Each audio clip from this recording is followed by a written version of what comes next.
네, 어제 미래경제성장전략위원회에서는 거제 하나오션을 방문해서 회사 관계자들, 사내협력사들, 사회기자재 협력사들과 순차로 간담회를 갖고 건의사항을 경청하였습니다.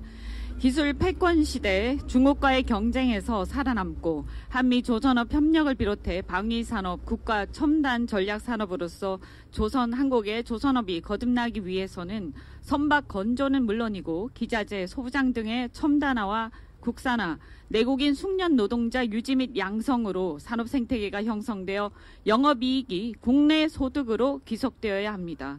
또한 과거 자유무역 시대와 달리 원가 경쟁에만 치우쳐서 국내 생태계와 공급망, 내국인 숙련 노동자 관리에 소홀해서는 안 될 것입니다. 이 점을 정부와 업계가 유념해서 전략적으로 서로 협력해서 첨단 전략 산업으로의 재도약을 이끌어야 하겠습니다. 이를 뒷받침하기 위해서 어제 제가 민주당 의원들과 첨단 조선업 지원법을 발의하였습니다. 이재명 대표께서도 얼마 전 페이스북으로 조선업 지원을 표명하셨고 당 차원에서 통과되도록 최선을 다하겠습니다. 지금은 민주화 이후 최대의 헌정 위기입니다. 그 원인은 표면적으로는 헌재의 심판, 탄핵 심판 지연입니다. 그러나 근본적으로는 헌재의 기능을 끊임없이 방해하고 있는 권한대행들과 국힘, 즉 내란의 동조 세력들 때문입니다. 헌재는 한덕수 권한대행의 탄핵 심판 사건에 관한 결정 사건에서 한덕수 대행이 국회가 선출한 헌법재판관 3인을 임명하지 않은 것은 헌법과 법률에 따른 구체적 자기의무를 위반한 것으로서 헌법과 법률에 위반한 때에 해당된다는 점을 명확히 하였습니다. 즉 헌재는 한덕수 권한대행이 임명을 하지 않은 것이 정당하다는 것이 아니라 위헌 위법은 분명하지만 파면에 이를 정도로 중하지 않다고 하였을 뿐입니다.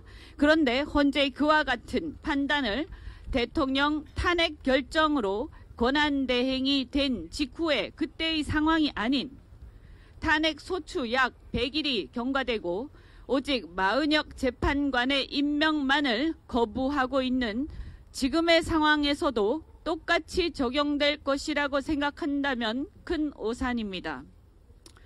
우선 그와 관련해서 헌재 탄핵 그와 관련해서 이전에 있었던 탄핵 기각 사건에 빗대어서 한번 살펴보겠습니다. 우선 정계선 재판관은 그것이 파면에 이를 정도로 충분히 중하다고 했기 때문에 넘어가겠습니다. 둘째, 문영배, 이미선, 김영두, 정정미 등 4인의 재판관은 한 대행이 재판관을 임명하지 않은 것이 위헌 위법이긴 하나 첫째, 대통령 탄핵 심판을 무력화시키기 위한 목적이나 의사에 기인하였다고까지 인정하긴 어렵고 둘째, 당시에는 대통령 권한대행의 역할과 권한과 범위에 대한 해석 등이 명확하지 않았다는 점을 들어서 그 부작위가 헌법 법률 위반은 명확하지만 파면에 이를 정도로 국민 신임을 배신했다고 보긴 어렵다라고 하면서 기각했습니다.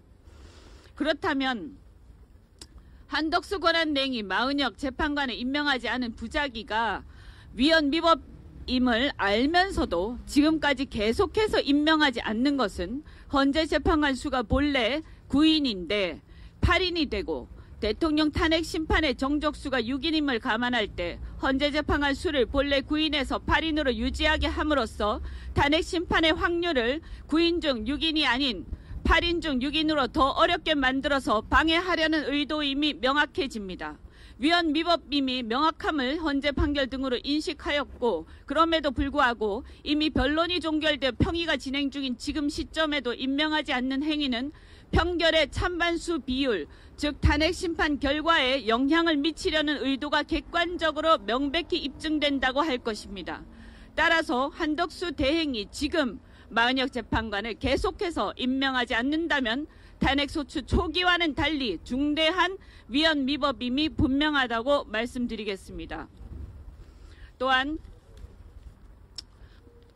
김복형 재판관은 한덕수 대행이 재판관을 임명하지 않은 것이 위헌 위법이긴 하나 그 임명을 지체 없이 해야 하는 것은 아니라 상당 기간 내에 하면 된다는 취지로 기각 의견을 피력했습니다. 그런데 이 의견에 의하더라도 마은혁 재판관을 권한대행이 임명해야 할 의무는 발생한 지가 지나도 한참 지난 상황이므로 더 길게 얘기하지 않겠습니다.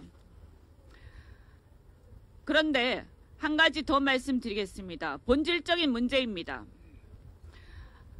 지금까지 최상목 권한대행이 유독 마은혁 재판관만을 콕 찍어서 임명을 거부한 행위나 이미 자신의 탄핵 기각에서나 권한쟁의 심판에서 헌재가 누차 권한대행이 재판관 임명 의무가 있다고 명백히 했음에도 불구하고 복귀한 한덕수 권한대행이 마은혁 재판관을 굳이 임명하지 않는 것은 천인 공노할 헌법 파괴 행위라고 생각합니다.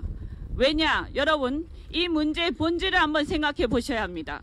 권한대행이 그것도 국회에 의해 탄핵 소추된 윤석열 대통령이 임명한 자, 즉 이해관계자가 스스로 대통령 탄핵 심판의 평의에 참여할 재판관을 고르는 행위가 바로 이 사건의 본질입니다.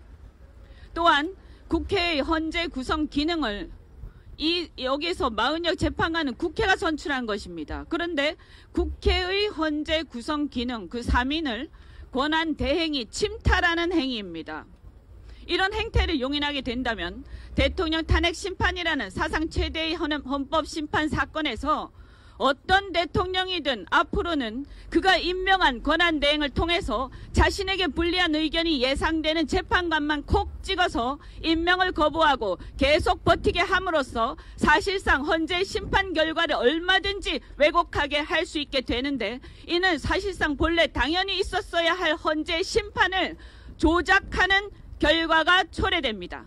이보다 더 엄청난 전 국민적 배신행위, 중대한 헌법 위반 행위가 어디에 있겠습니까? 대한민국 국민 여러분, 이런 행위를 과연 우리가 용납할 수 있겠습니까? 이는 어떠한 형사범죄보다도 훨씬 더 중요한 범죄이며 어찌 보면 윤석열의 내란보다도 더 심각하고 고도로 지능적인 헌정문란 행위입니다. 따라서 저는 한덕수 권한대행에게 엊그제 탄핵기각 결정이 앞으로의 마은혁 재판관 미임명의 면죄부가 결코 될 수 없다는 점과 권한대행이 특정 재판관을 콕 찍어서 임명을 거부하여 헌재 구성을 왜곡하고 심판을 왜곡하는 것이 얼마나 엄청난 헌정문란 행위인지를 자각할 것을 경고합니다.